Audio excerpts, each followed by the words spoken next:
This is Edwin Newman inviting you to meet the press with the Prime Minister of Singapore. Meet the Press, America's press conference of the year and winner of every major award in its field, is brought to you today by Our guest today on Meet the Press is the Prime Minister of Singapore, Kuan Yew, who arrived this week for an official visit to President Johnson. We'll have the first questions now from Pauline Frederick of NBC News. Mr. Prime Minister, you said in Washington that Americans are powerful. All the world is too painfully aware.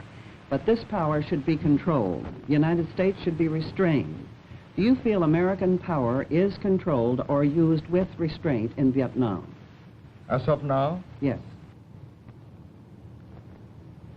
I don't want to engage in your domestic dispute, and I'm not a general or an admiral, But you're a nation. Yes, I would like to see a great deal more caution, a more selective exercise of your enormous range of weapons that you've got, and more brains and feet, preferably Vietnamese brains and feet, rather than more power and gadgetry. Well, to be more specific, North Vietnam is less than 1/4 the size of Texas. It's now being bombed at the level that the bombing was carried on in World War II, and has been bombed for almost 3 years. Do you believe that this bombing is controlled or restrained use of power? That's like asking me whether I've stopped beating my wife. I mean, I'd never beat my wife. Well, let me ask you this. 47 heads of delegations in the United Nations, many of them foreign ministers, said in this General Assembly, American bombing of North Vietnam should be ended unconditionally. Do you agree with them? Well, that depends who the 47 heads are. Well, I'm sure Are you they know, from sir. Africa, from Asia, from Western Europe, They were from all over the Eastern world. Europe? They were from all over the world. Well, as I understand it, there are about, what, 120 members? 22. 122 members, so that's 47. Well, I wasn't there, but I mean, my colleague, Mr. Rajaratnam, Foreign Minister, is attending the United Nations, and I think he's going to say something on Vietnam. I don't want on the bombing and all the other problems about Vietnam, and I think bombing is one of the minor problems about Vietnam. Well, But if I may answer you this, he said it is a bothersome question. but do you feel the bombing should be stopped? Would this help to get Hanoi to the conference table? I think the bombing could be reduced and even stopped without any decisive change in the course of the war, but I think it does not follow that because you stop bombing, you'll have the North Vietnamese government to the conference table. Why should they go to the conference table? To help President Johnson win the elections? Do they love him? You know, Mr. Khrushchev said that he helped President Kennedy win by not seeing Mr. Nixon. In other words, are you saying that if the North Vietnamese should come to the conference table and there would be a settlement that President Johnson would win the next election? And by the same token, would he lose if there is not a peace settlement? I don't think it's as simple as that. I mean, you're putting words in, you're putting a form of words in such a tight and I think imprecise way, really, because the world is not so simple. It's not black and white. If they were to stop bombing, or you were to stop bombing, and if Hanoi were to meet with your president, it doesn't mean that there will be a settlement before the timetable for your presidential elections. And things can become very complicated, really, if it weren't. So I really don't want to go into all the intricacies, because it can take so many twists and turns, as Panmunjom did. So all I would like to say as an outsider is, will we all, in the name of humanity and for the sake of human civilization, take great care that there is no miscalculation on the reactions, not only of the North Vietnamese, but of the Russians and of the Chinese, because there must be a point at which they must react. Thank you, Mr. Prime Minister. We'll be back with Meet the Press and more questions for our guest, the Prime Minister of Singapore. But first, this message. Now back to Meet the Press, an unrehearsed press conference. Please remember, questions of the panel members do not necessarily reflect their own point of view. Here is our moderator, Edwin Newman. Resuming our interview, our guest today on Meet the Press is the Prime Minister of the Republic of Singapore, Kuan Yew. You've just met Pauline Frederick of NBC News. The other reporters on our panel are Roland Evans of the Chicago Sun-Times, Seymour Topping of the New York Times, and Crosby Noyes of the Washington Evening Star. Lawrence E. Spivak, permanent member of the Meet the Press panel, will be back next Sunday. We'll continue the questions now with Mr. Evans. Mr. Prime Minister, you said in a recent speech, quote, "The wrong kind of conclusion to the mess in Vietnam can absolutely unscramble the whole lot of us in Southeast Asia." What did you mean by unscramble the whole lot of us? Well, one of the problems in Southeast Asia is that it consists of relatively new and fragile independent nations. They've just become independent since the Second World War.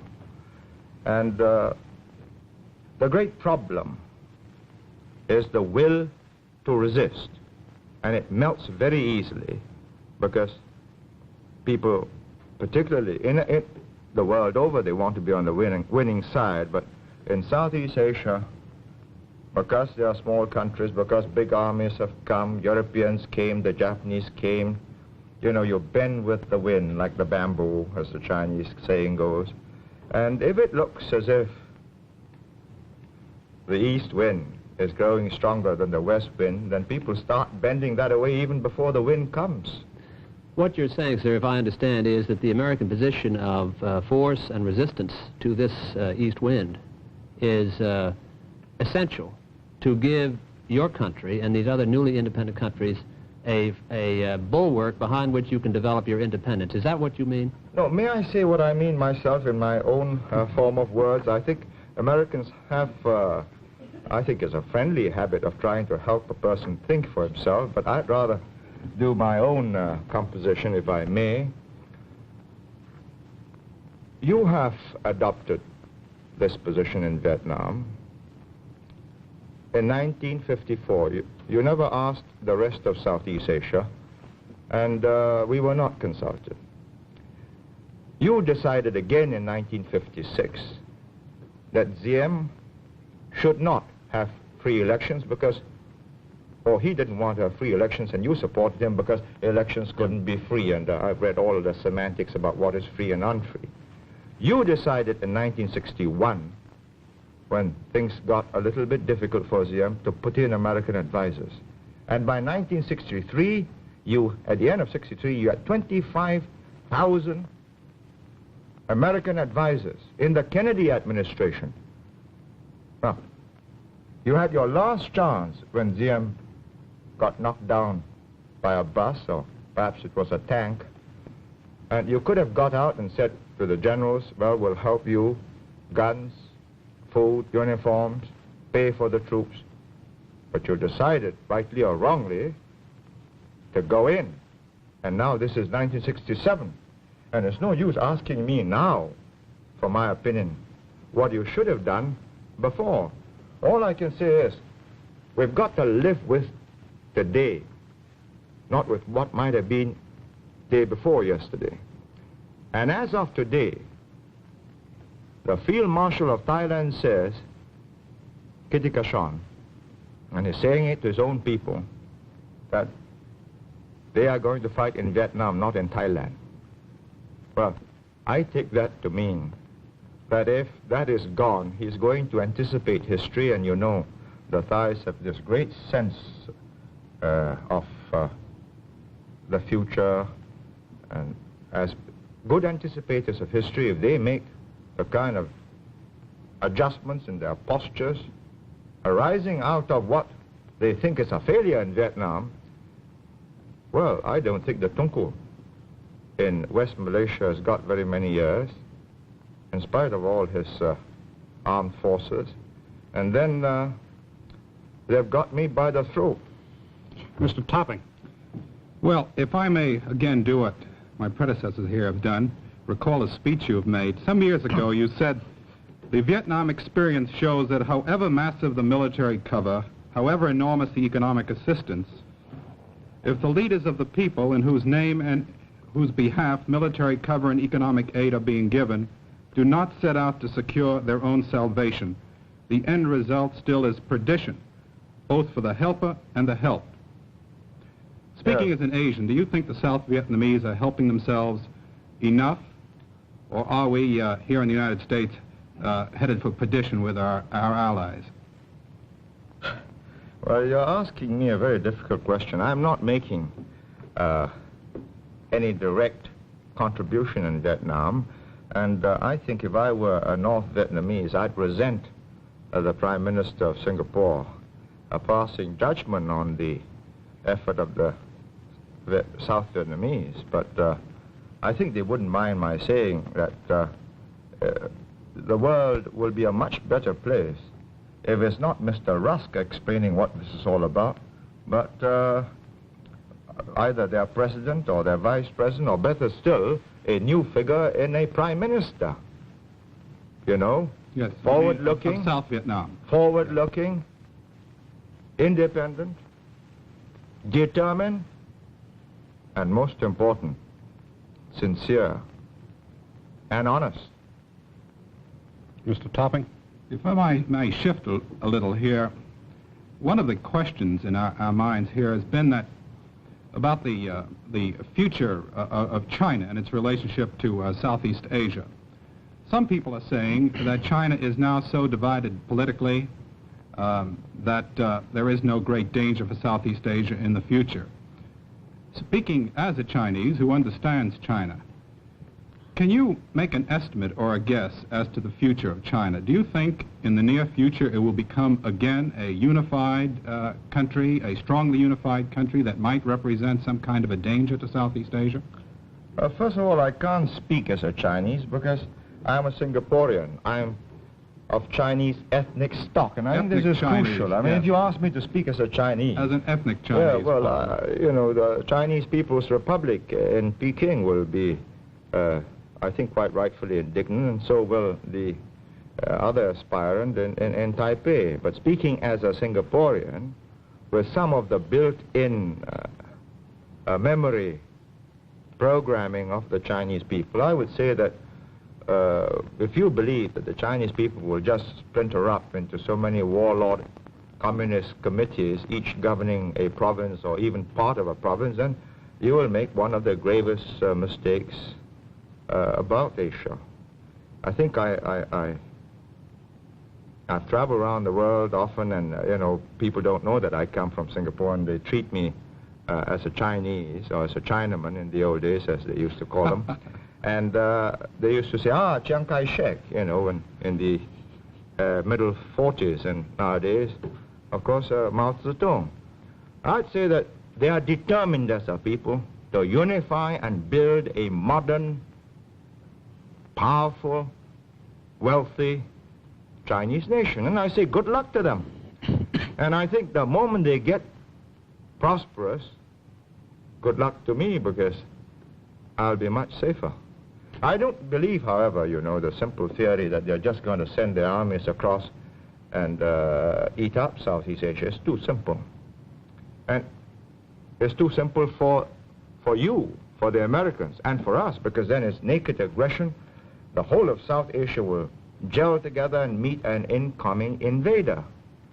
But they've got this make-it-yourself kind of revolution. Wars of national liberation. You know, here's the text. We've got an instructor. He'll teach you how to organize, and we'll slip you a few guns and more if necessary.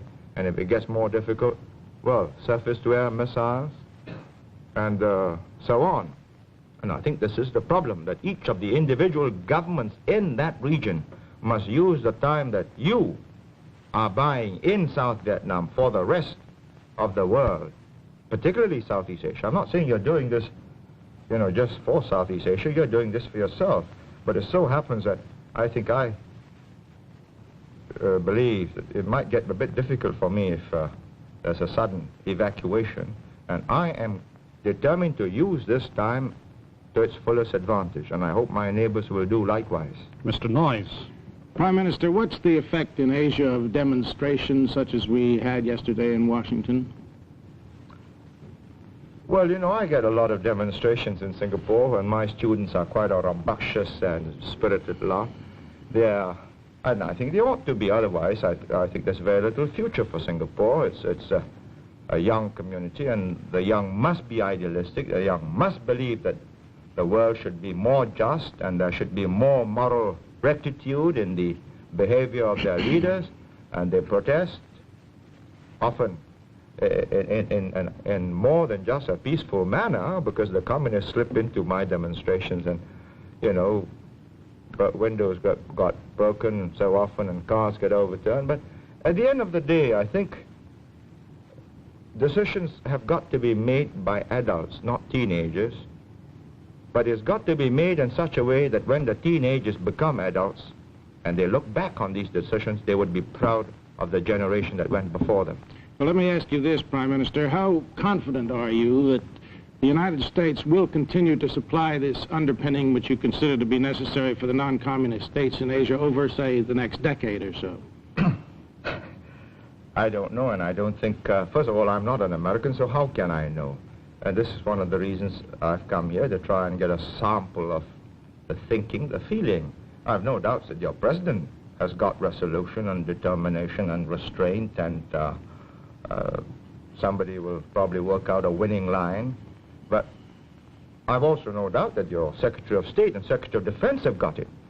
But what I think in your kind of open democratic society, you must demonstrate, in which I've really come here to try and understand better, to watch the proceedings in your presidential elections next year, is whether you, as a people, have got that resolution, that stamina, that perseverance, and, most important of all, infinite patience and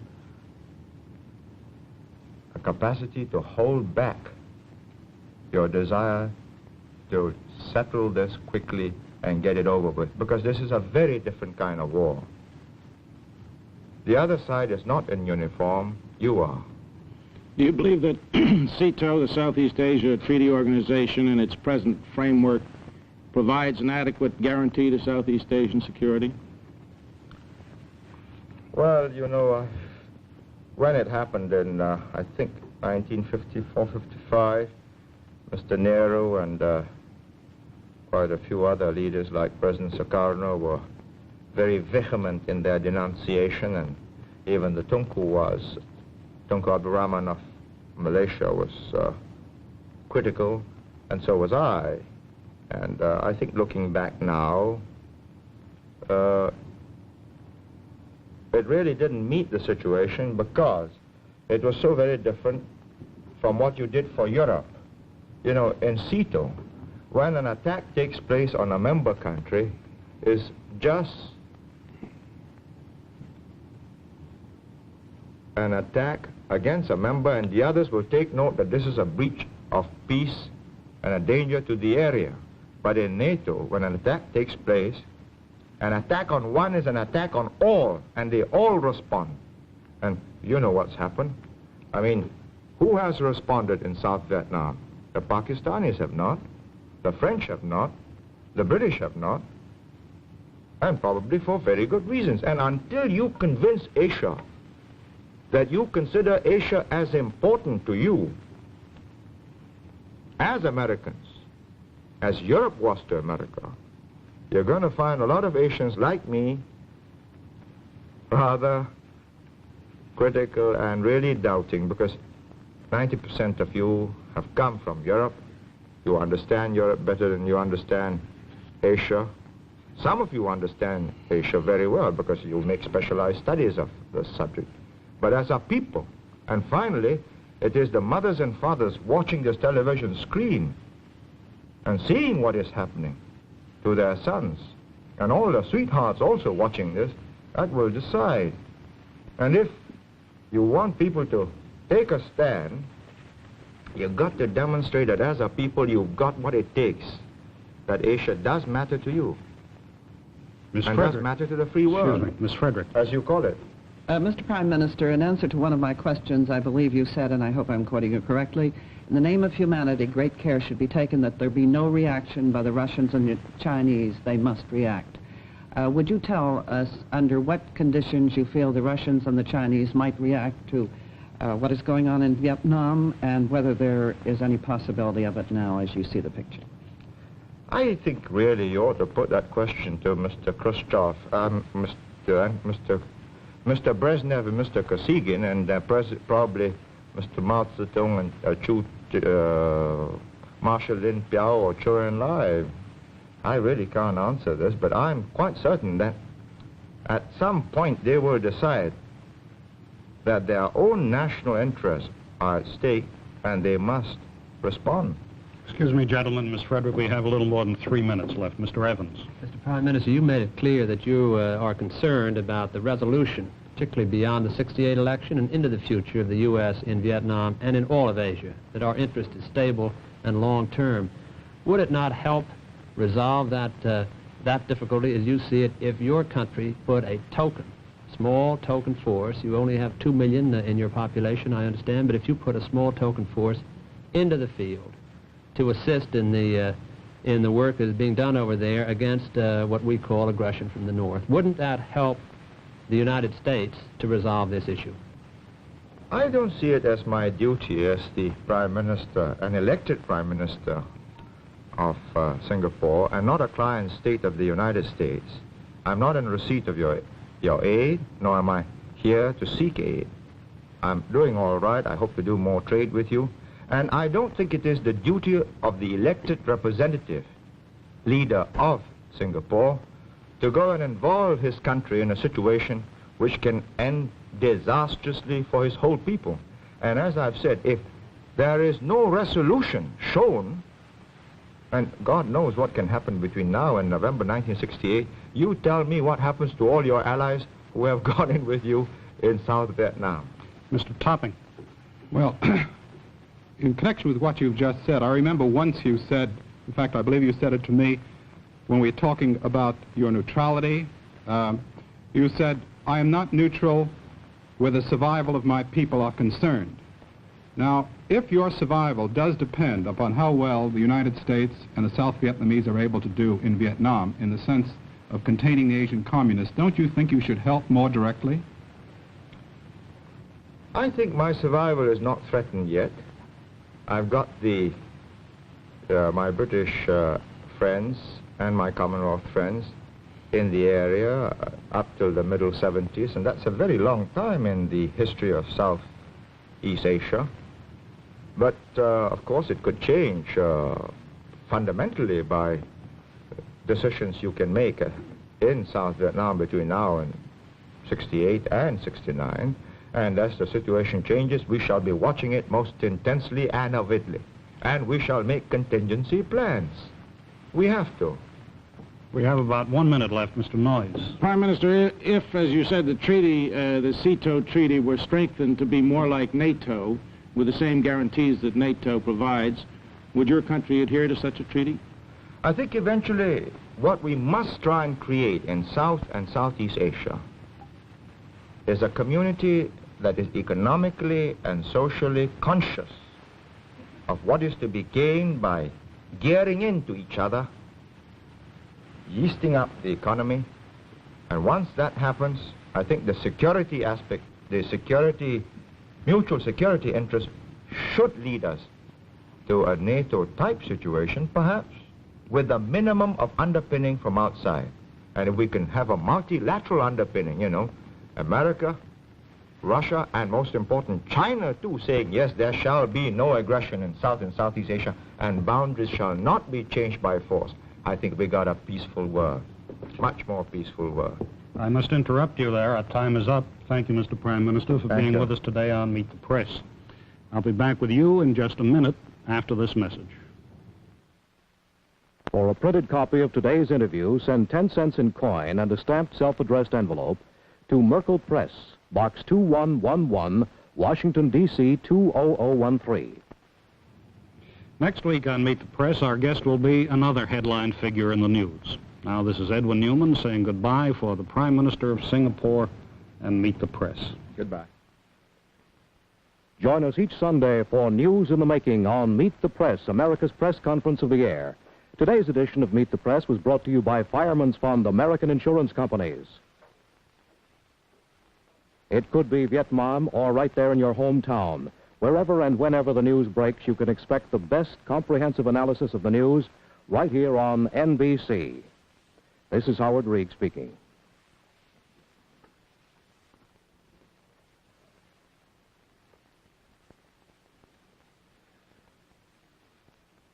Meet the Press has been a public affairs presentation of NBC News and has come to you live from our studios in New York City.